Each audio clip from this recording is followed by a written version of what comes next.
Mga ka-stopover, nandito tayo ngayon sa Volvo Museum sa Sweden. Gusto ko lang ipakita sa inyo yung mga sinaunang sasakyan ng Volvo.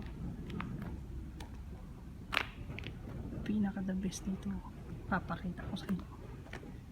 Ito fire truck, ito and tractor.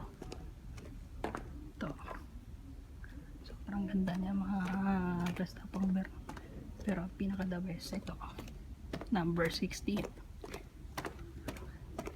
Kaya tingnan natin kung hindi ba kayo mapapawaw sa mga papakita ko sa iyo. Ito, charan! Ang ganda niya, di ba? Sobrang ganda.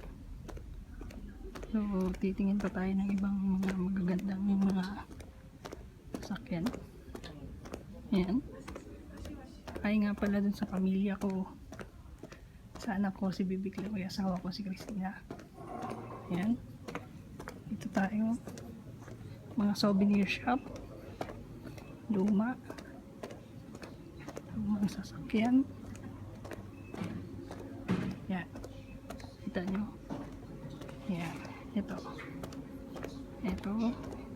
makina, saka ito. So sa ngayon yun muna mga ka-stopover. So, baybayin nyo ako palagi, ha. Maraming salamat. Uy, barko, ayos. So ayun, hi sa lahat, maraming salamat, thank you po.